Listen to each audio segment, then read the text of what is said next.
Hello viewers, நான் உங்கள் கௌசி. நீங்கள் பார்த்துட்ருக்கிறது அக்னி சிறகு. நாளைய எபிசோடுக்கான ரிவ்யூ என்ன அப்படின்றத பார்க்கலாம். அதுக்கு முன்னாடி இதுவரைக்கும் நம்ம சேனலை நீங்கள் சப்ஸ்கிரைப் பண்ணலன்னா பண்ணிக்கிறீங்க. கூடவே இருக்க பெல் ஐக்கானையும் கிளிக் பண்ணி அதில் ஆல் அப்படின்ற ஆப்ஷனையும் கிளிக் பண்ணிக்கிறீங்க. அப்போ தான் நான் போடக்கூடிய வீடியோ உங்களுக்கு உடனுக்குடன் நோட்டிஃபிகேஷனாக வரும். இன்றைக்கி எபிசோட் அப்படின்னு பார்க்கும்போது ஃபஸ்ட்டு சீன் அப்படியே ஓப்பன் பண்ணால் இருக்கிற எல்லார் முகத்துலேயும் அப்படி ஒரு எதிர்பார்ப்பு. ஏன்னா மதுமிதாவுக்கு கௌதம் அப்படி என்ன பெரிய கிஃப்ட்டை கொடுக்க போகிறாரு அப்படின்ற ஒரு எதிர்பார்ப்பு ஒவ்வொருடைய முகத்துலையும் இருக்கும். மதுமிதா சொல்லவே வேண்டியதில்லை, அவங்க டென்ஷனில் அங்கே எங்கேயும் நடந்துகிட்டு இருக்காங்க. ஸோ இவங்க வீட்டில் இருக்காங்க, இன்னொரு பக்கம் அந்த அப்பார்ட்மெண்ட்டுக்கு 2 கார் வந்து நிற்கிது. அந்த 2 கார்லேருந்து பாடி கார்ட்ஸ் 4 பேர் இறங்குறாங்க. அதுக்கப்புறம் தான் நம்ம மதுமிதாவுடைய கிஃப்ட், அதாவது கௌதமி மேடம் வந்து காரை விட்டு கீழே இறங்குறாங்க. அங்கே இருக்கவங்க எல்லாருமே ஆட்டோகிராஃப் வாங்குறாங்க. ஸோ இங்கே மதுமிதா பார்த்திங்கன்னா ரொம்ப டென்ஷனாக அங்கேயும் இங்கேயும் நடந்துகிட்டு இருக்காங்க. வெளியில் காலிங் பெல் அடிக்கிற சத்தம். கிரண் சொல்கிறாரு, நீங்கள் கிஃப்ட் வந்து வாங்குறேன்னு சொன்னீங்கல்ல, அந்த கிஃப்ட் வந்துடுச்சு அப்படின்னு சொல்ல, கிஃப்ட் வந்து வரல, கிஃப்டே வந்து பெல் அடிக்குது அப்படின்ற மாதிரி கௌதம் ஒரு பக்கம் சொல்ல, எனது கிஃப்ட் பெல் அடிக்குமா அப்படின்னு சொல்லி எல்லாருமே வந்து மிகப்பெரிய ஒரு எதிர்பார்ப்போடு இருக்கும்போது உங்களுடைய கிஃப்ட்டை நீங்களே போய் ரிசீவ் பண்ணுங்கள் அப்படின்னு மதுமிதா கிட்டே சொல்ல, மதுமிதா போய் டோரை ஓப்பன் பண்ணுறாங்க.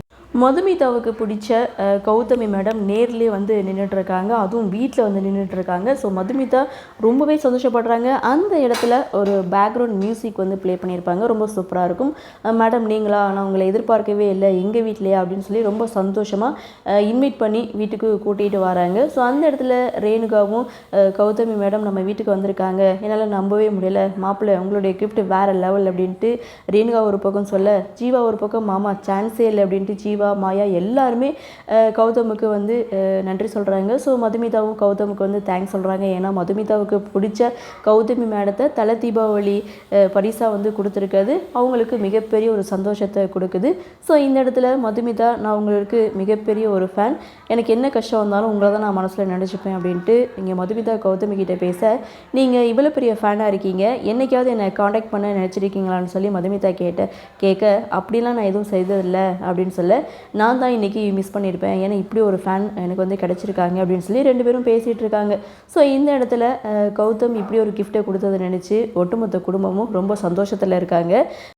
மதுமிதா இங்கே கௌதமுக்கு நன்றி சொல்கிறாங்க. சந்தோஷ் ஒரு பக்கம், உங்களுக்கு இருக்கிற வேலையில் இதெல்லாம் விட்டுட்டு இங்கே வந்ததுக்கு மிகப்பெரிய நன்றி அப்படின்ற மாதிரி கௌதமிக்கு ஒரு பக்கம் நன்றி சொல்ல, கௌதம் இது வரைக்கும் என்கிட்ட எதுவுமே கேட்டதில்லை, எனக்கு ரொம்பவே தெரியும், எங்கள் ஃபவுண்டேஷனுக்கு நிறையவே ஹெல்ப் பண்ணியிருக்காரு, அப்படி இருக்கும்போது என்கிட்ட எதுவுமே கேட்டது கிடையாது, அவர் ஃபோன் பண்ணி கேட்ட ஒரே விஷயம் உங்களுக்காக தான், உங்கள் மேலே அவர் அந்தளவுக்கு அன்பு வச்சுருக்காரு, பாசம் வச்சுருக்கிறாரு அப்படின்ற மாதிரி இந்த இடத்துல கௌதமி மேடம் நம்ம கௌதமை பற்றி மதுமிதா கிட்ட வந்து சொல்லியிருப்பாங்க. ஸோ மதுமிதா ரொம்ப சந்தோஷப்படுறாங்க. இதுக்கப்புறம் பார்த்திங்கன்னா ஒரு குட்டி செல்ஃபியோட இங்கே மதுமிதா மேடத்தை வழி அனுப்பி வைக்கிறாங்க.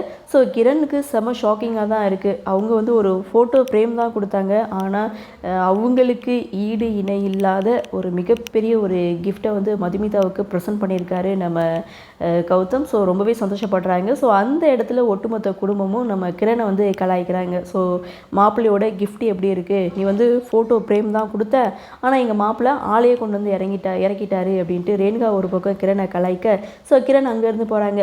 அப்படியே சீனை கட் பண்ணால் இதுதாங்க சீன். மதுமிதா கிரண் இவங்க 2 பேருடைய கன்வர்சேஷன் அப்படின்னு பார்க்கும்போது கிரணை பயங்கரமாக வந்து வார்ன் பண்ணுறாங்க நம்ம மதுமிதா. மனசில் எவ்வளோ வன்மை இருந்திருக்கு அப்படின்ட்டும், நீ எப்பேரியப்பட்டவனு எனக்கு தெரியும், நம்ம 2 பேரும் விரும்பணும், ஆனால் கடவுள் வந்து சேர்த்து வைக்காததுக்கு இப்போ அந்த கடவுளுக்கு வந்து நான் நன்றி சொல்வேன். ஒன்றை கல்யாணம் பண்ணாமல் இருந்ததுனால தான் எனக்கு இப்படி ஒரு ஹஸ்பண்ட் வந்து கிடச்சிருக்காரு அப்படின்ட்டும், அவருடைய லெவலுக்கு உன்னால் ஈடுகட்டவே முடியாது, அவர் எங்கேயோ இருக்கார், வசதியில் மட்டும் இல்லை, ஸோ அவர் வந்து குணத்துலேயும் சரி எல்லா விஷயத்துலையும் அவர் ஒன்றை விட வசதி, என்றைக்குமே அவருக்கு ஈடு இணையாக உன்னால் நிற்கக்கூட முடியாது, நீ சரியான கேடு கட்டவன் அப்படின்ற மாதிரி இங்கே மதுமிதா கிரணை வந்து லெஃப்ட் ரைட் வாங்குறாங்க. ஆனால் கிரண் பார்த்தீங்கன்னா, இல்லை மதுமிதா, நாம் 2 பேரும் ஒருத்தருக்கு ஒருத்தர் அன்பாக இருந்தது உண்மை தானே அப்படின்னு சொல்லும்போது, நான் அன்பாக இருந்தேன், ஒருத்தவங்க இன்னொருத்தவங்க மேலே அன்பாக இருந்தாங்க, நேசித்தாங்க அப்படின்னா அவங்க நல்லா இருக்குன்னு தான் நினைப்பாங்களே தவிர உன்னை மாதிரி வன்மத்தை வச்சுட்டு வந்துலாம் சுற்றிட்டு இருக்க மாட்டாங்க, நீ எப்பேரியப்பட்டவனு எனக்கு தெரியும், இனிமேல் என்னுடைய வாழ்க்கையில் நீ குறுக்கிட்ட அப்படின்னா அவ்வளோதான் அப்படின்னு சொல்லி பயங்கரமாக கோவப்பட்டு திட்டிட்டு நம்ம மதுமிதா அங்கேருந்து போகிறாங்க. ஸோ இங்கே ஒட்டுமொத்த குடும்பமும் ரொம்ப சந்தோஷமாக இருக்குது. ஸோ இதுக்கப்புறம் கௌதம் மதுமிதாவை சரி வீட்டுக்கு கிளம்பலாம் அப்படின்னு சொல்லும்போது ரேணுகா மதுமிதாவை கூப்பிட்டு, இது எல்லாமே ஓகே தானே அப்படின்ற மாதிரி இங்கே மறைமுகமாக வந்து கேட்குறாங்க. அதாவது ஹஸ்பண்ட் ஒய்ஃபுக்குள்ளே எல்லாம் ஓகே தானே அப்படின்ற மாதிரி இங்கே ரேணுகா மதுமிதா கிட்ட கேட்க, உனக்கு எப்போ பார்த்தாலும் இதே பேச்சு தாமா அப்படின்ற மாதிரி மதுமிதா அங்கேருந்து போக, இவகிட்ட அப்படி என்ன கேட்டேன்னு இவ கோச்சிட்டு போறா அப்படின்னு சொல்லி ரேணுகா ஒரு பக்கம் புலம்ப, கௌதம் மதுமிதா 2 பேரும் குடும்பத்துக்கு பாய் சொல்லிட்டு அங்கேருந்து கிளம்புறாங்க. கிளம்புனவங்க இங்கே லிஃப்ட்டு ஒர்க் ஆகலை. இங்கே கௌதம் மதுமிதா கிட்ட சொல்கிறது, நான் வர்றப்போ தான் இந்த லிஃப்ட் ஒர்க் ஆகாமல் போகணுமா, அப்புறம் எதுக்கு இந்த லிஃப்ட்டை வச்சுருக்கீங்க, தூக்கி வீச வேண்டியதானே அப்படின்னு சொல்ல, அதுக்கு நான் என்ன பண்ணுறது அப்படின்னு சொல்லிட்டு 2 பேரும் படிக்கட்டில் இறங்கி நடந்து வந்துட்டுருக்காங்க. ஸோ அப்படி வரும்போது கௌதம் கொஞ்சம் ஸ்லிப் ஆகுறாங்க. நம்ம மதுமிதா தான் தாங்கி பிடிக்கிறாங்க. ஸோ இந்த இடத்துல இவங்க 2 பேருக்கு இடையில் ஒரு குட்டி ரொமான்ஸ் சீனை வந்து கொடுத்துருப்பாங்க. ஸோ பார்க்க சூப்பராக இருக்கும். அப்படியே சீனை கட் பண்ணால் மதுமிதா கௌதம் 2 பேரும் வீடு வந்து சேர்ந்துட்டாங்க. பாட்டிமா கௌதம் கிட்ட தலை தீபாவளியெல்லாம் எப்படி போச்சு அப்படின்னு சொல்லி விசாரிக்கிறாங்க. ரொம்ப சந்தோஷமாக போச்சு அப்படின்னு சொல்லிட்டு ஃபோன் எடுத்துகிட்டு கௌதம் ஒரு பக்கம் பேசிகிட்டு இருக்க, இன்னொரு பக்கம் பாட்டிமா மதுமிதா கிட்ட வந்து கேட்டுட்ருக்காங்க. ஸோ ஏதாவது பிரச்சனை வந்துச்சா, என்ன பண்ணீங்க அப்படின்னு சொல்லி கேட்குறாங்க. பெரிய பிரச்சனைலாம் கிடையாது அப்படின்னு சொல்லிட்டு அங்கே நடந்த விஷயம் எல்லாத்தையும் குட்டி குட்டி ஃப்ளாஷ்பேக் சீனாக வந்து எடுத்து சொல்லிகிட்டு இருக்காங்க. அதான பார்த்தேன், ஏன்னா என்னுடைய பேரோட சந்தோஷம் தான் முக்கியம், நீ அவன் வாழ்க்கையில் கிடைச்சது அவனுக்கு மிகப்பெரிய ஒரு கிஃப்ட், ஒன்னால தான் அவனுக்கு சந்தோஷத்தை கொடுக்க முடியும் அப்படின்ற மாதிரி இவங்க 2 பேரும் பேசிகிட்டு இருக்காங்க. இங்கிட்டு அபிஷேக் இவங்க 2 பேரும் சந்தோஷமாக பேசிகிட்டு இருக்கதை முறைச்சி பார்த்துட்ருக்காரு. ஸோ ஏன்னா இவருக்கு கிரண் மதுமிதா விஷயம் பற்றி தெரியும். இந்த பிரச்சனையை வச்சு இவங்க 2 பேருக்கு இடையில் என்ன மாதிரியான பிரச்சனையை ஸ்டார்ட் பண்ணலாம் அப்படின்ற மாதிரி அவர் ஒரு பக்கம் பிளான் பண்ணிக்கிட்டு இருக்காரு. அடுத்து என்ன நடக்கும் அப்படின்ற ஒரு எதிர்பார்ப்போட இன்றைக்கி எபிசோடை முடிச்சிருக்காங்க. பார்க்கலாம். கிரண் ஒரு பக்கம் இவளை நிம்மதியாக இருக்க விடக்கூடாது, நான் சும்மா விட மாட்டேன் அப்படின்ற மாதிரி அவர் ஒரு பக்கம் ரிவெஞ்ச் எடுத்திருக்காரு. ஸோ எதிரிக்கு எதிரி நண்பன் அப்படின்ற மாதிரி அபிஷேக் கிரண் 2 பேரும் ஒன்று சேர்ந்துருவாங்களோ அப்படின்ற ஒரு எதிர்பார்ப்பு எனக்கு இருக்குது.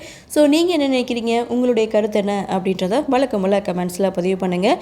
இந்த வீடியோ உங்களுக்கு பிடிச்சிருந்தால் லைக் பண்ணுங்கள், ஷேர் பண்ணுங்கள், மறக்காமல் நம்ம சேனலை சப்ஸ்கிரைப் பண்ணிக்கிறீங்கன்னு சொல்லி இந்த வீடியோவிலேருந்து விடைபெறுகிறேன். நன்றி, வணக்கம்.